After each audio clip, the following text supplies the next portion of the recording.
बनारस यानी जिसका रस कभी नहीं बिगड़ता, 7 वार और 9 त्यौहार वाले शहर बनारस में बात बात पर उत्सव करने का बहाना ढूंढता है। और अगर ये देखा जाए कि किन किन जगहों पर उत्सव होता है तो उसमें ये मणिकर्णिका घाट भी है, जहां अंतिम वक्त पर जब व्यक्ति आता है तो उसकी जो अंतिम यात्रा होती है उस वक्त भी एक उत्सव का अपना माहौल बनता है। कभी जो है यहाँ पर बाबा जो है वो होली खेलते हैं, कभी चिता भस्म की होली होती है, तो कहीं जो है चैत्र नवरात्र के सप्तमी के दिन जो यहाँ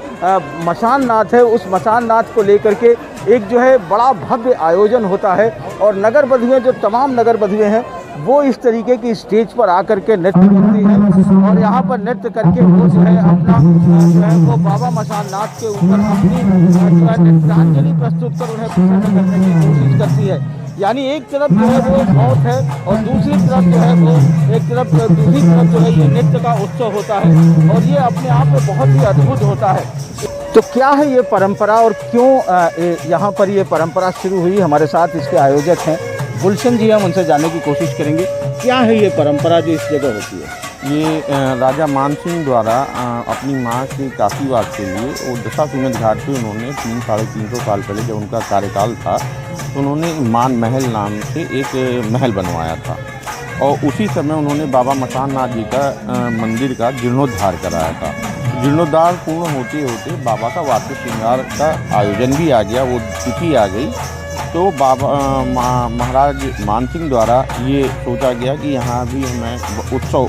करूँ, मंदिर का जीर्णोद्धार कराया हूँ। तो उन्होंने अपने समकक्ष, क्योंकि राजा थे और अपने समकक्ष संगीतज्ञों को यहाँ बुलाना चाहा, लेकिन उस समय की परंपरावादी रूढ़िवादी जो छुआछूती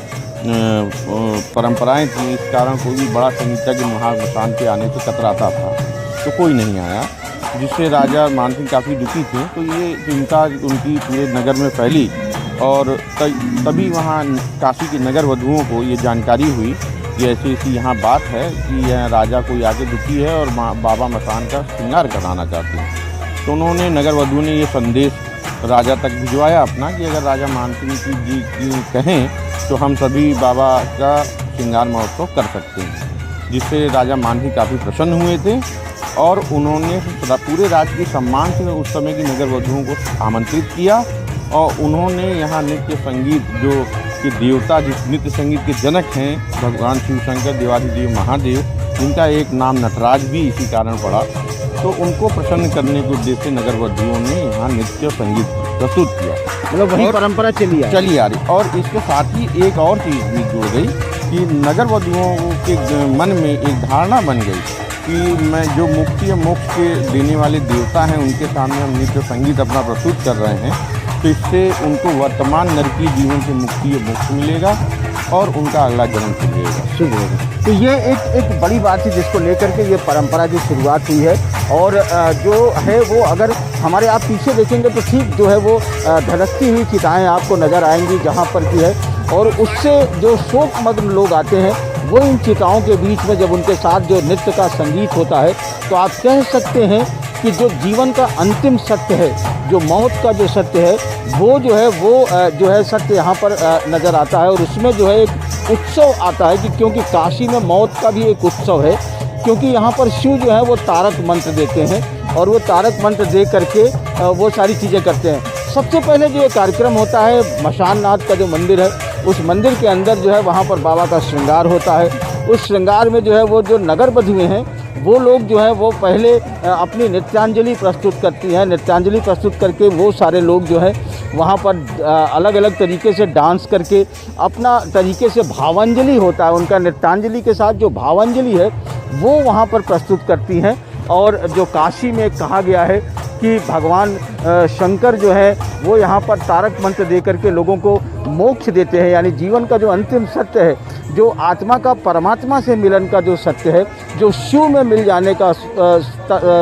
जो सत्य है, शव ही शिव है। और उस शव रूपी शिव के अंदर उस आत्मा रूपी जो परमात्मा का जो मिलन होना है, उसका भी एक उत्सव आप मान सकते हैं कि उसका भी एक उत्सव है। तो इसका उत्सव जो है काशी में यहाँ पर मणिकर्णिका घाट पर होता है। ये शायद अपने तरीके का एक अकेला ऐसा है जहाँ पर कि इस तरीके का मौत पर जलती हुई चिताओं के बीच में नृत्य का उत्सव होता है। रात भर जो है वो ये जो है वो एक तरफ चिताएं जलती हैं और एक तरफ घुंघरुओं के ताल जो है वो टूट कर बिखरते रहते हैं और घुंघरू जो है पूरी अपनी तन्मयता के साथ जो है वो भगवान शिव को स्वरांजलि और भावांजलि देती रहती है। तो ये एक अनूठी परंपरा है, काशी की ये परंपरा है जो बनारस जो शिव की नगरी है वहाँ पर जो बात बात पर उत्सव करने वाला ये शहर है वो इस मौत पर और नृत्य के पर भी उत्सव करता है, उसके अंतिम सत्य पर भी उत्सव करता है। क्योंकि जीवन के अंतिम सत्य के बाद जहाँ मौत होती है वहीं तो इस शरीर के जरा मरण से मुक्ति मिलती है और इससे निकलकर आत्मा जो परमात्मा में जाता है उसका भी एक उत्सव है। ये जो नृत्यांगनाएँ हैं, जैसा कि जो परंपरा के रूपी लोग बता रहे थे, ये जो नृत्यांगनाएँ आती हैं वो इसलिए भी करती हैं कि शायद उनका जो ये जीवन है, अगला जीवन इनका अच्छे से गुजरे और अच्छे से इनका सुधरे, इसके लिए भी ये नृत्य की एक वो कामना लेकर के यहाँ आती है और पूरे भाव के साथ अपनी नृत्यांजलि प्रस्तुत करती हैं। तो ये एक अनूठी परंपरा है जो सदियों से चली आ रही है। वाराणसी के मणिकर्णिका घाट से पुरुषोत्तम के साथ अजय सिंह, NDTV इंडिया।